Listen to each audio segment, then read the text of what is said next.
acting stupid as far as letting this halftime show start. So I apologize, guys, that I'm late. We ain't gonna have much of a halftime show because of it, but Restream's just acting like a fucking idiot right now. That shit really pissed me off. But yeah, hey, listen, this game is a struggle right now for the Chicago Bulls. They get the lead down to 4. Looks like they're starting to make a run, but then the Bulls just start bulling again right now. The Bulls are shooting 36% from the field overall, 38% from three-point range, which isn't terrible, right? They're 8 of 21 from three-point range. But the Chicago Bulls just, again, another slow start on top of things, lack of execution. We should talk about how important that is for the Chicago Bulls right now. The Bulls, 15 points off turnovers. They're still scoring off turnovers, which is the good thing for the Chicago Bulls. Only 4 turnovers in this game for them to the 11 for the Milwaukee Bucks in this game, but not a lot of other things going well right now. The Bulls are being out-rebounded by 12 so far in the game. That's a huge problem for the Chicago Bulls. Also, neither team is shooting amazingly from three-point range. We've made 8. They've made 9. And then the possessions. Possessions have been about the same. The thing that it comes down to when it comes to this game is shooting. The Milwaukee Bucks are shooting overall from the field 48%, whereas Chicago Bulls are shooting 36% right now from the field. That's just not going to cut it against the Milwaukee Bucks. Zach LaVine's 1 of 7. DeMar DeRozan's 1 of 9. Nikola Vucevic is 3 for 8.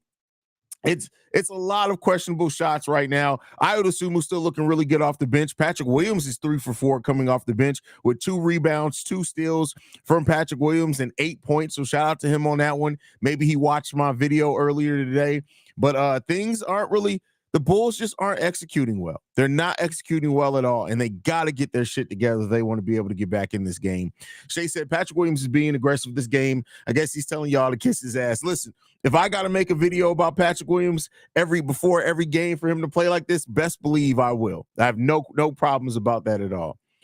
LaVine and DeMar, what y'all on? It's funny because the Chicago Bulls, for those that don't follow the Bulls on Twitter, they had posted a tweet today of DeMar and Zach side by side, and they said the Bucket Bros.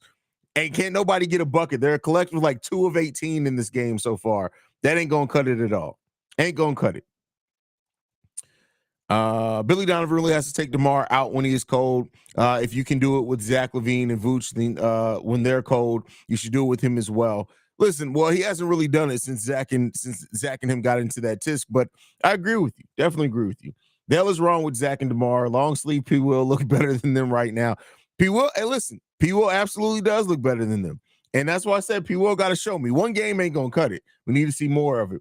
P. Will heard you today. Well, good. I'm glad he got the fucking message. That's what I can say on that one.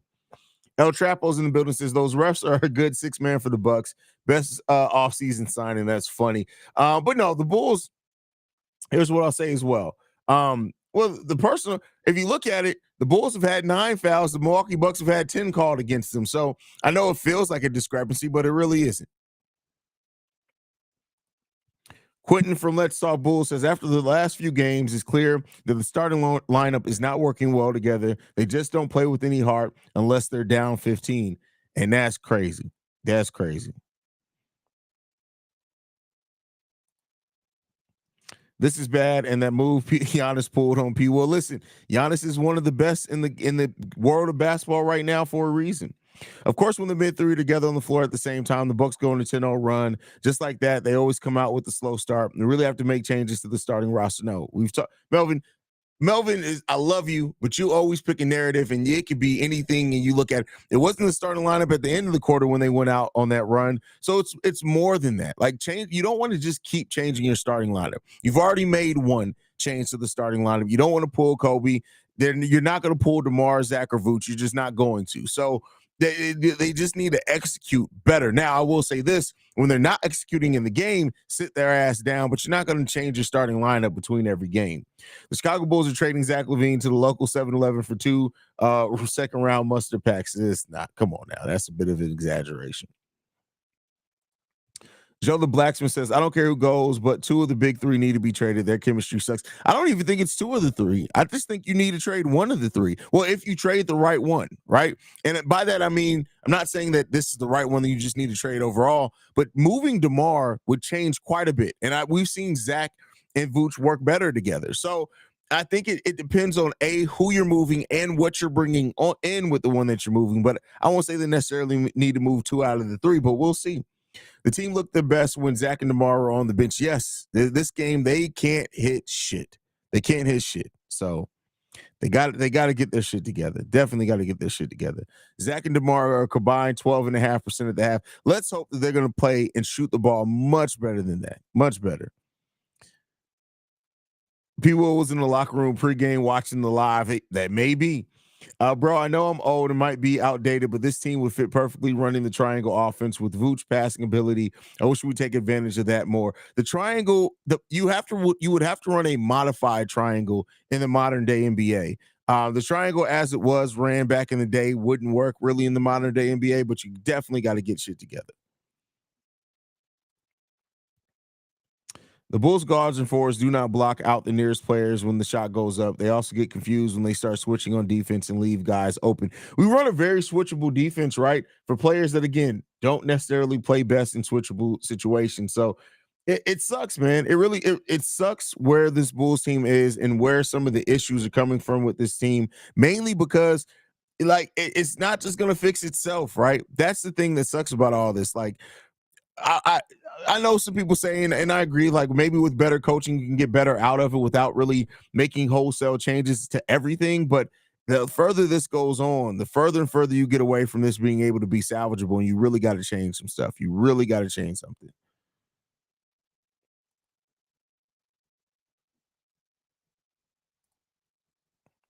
Kobe putting that body on Giannis impressed me. Io is great. Zebo trash. JC revenge game. Let him cook. Listen, I mean, we'll see. We'll see. The Bulls just got to execute better from top down.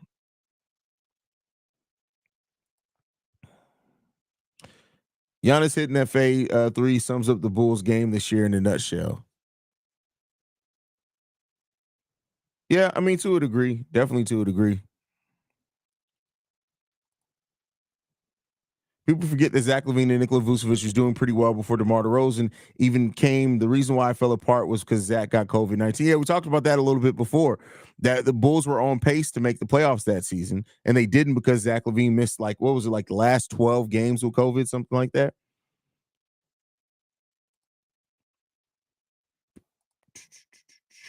This team struggles to move without the ball in general, since no way they would run the triangle. That's another thing.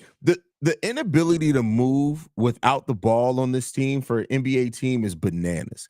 It's really fucking crazy. Like it doesn't make any sense that the Bulls literally just don't move without the ball. And so that alone makes it so harder on you to just run any type of offense, because you're allowing the defense to set in. If you do try to pass it, the defense is already in a position to kind of deflect it just by the nature of you not moving and creating seams by moving off the ball. It's unacceptable, and that goes back to coaching. Is it all on coaching? No, but if I was the coach of a team and my players were not moving without the ball, it literally, you got to stop practice and say, what are you doing? Like, you have to stop practice and say, what are you doing? If you don't understand the importance of moving without the ball in the modern day NBA and modern day basketball, where player movement and ball movement are the most important things to creating easy offense, then you're just going to keep failing. You're making it more difficult on yourself to just even run the most simplistic offense, much less an offense is trying to spread it around and take more threes.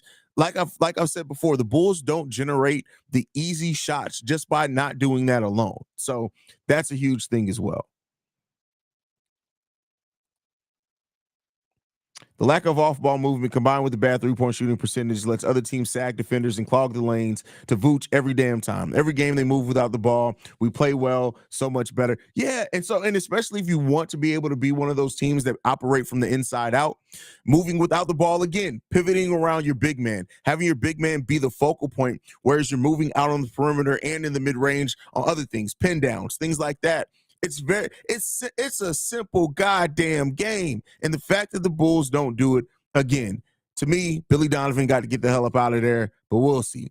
Thank you guys for tuning in to this halftime show. Sorry it started late. Restream wouldn't start out for me, but we'll be back for the post-game show. Make sure you guys stay locked in right here. Hit the subscribe button. On our way to 20,000 subscribers. Love you guys. Go Bulls. See Red, y'all.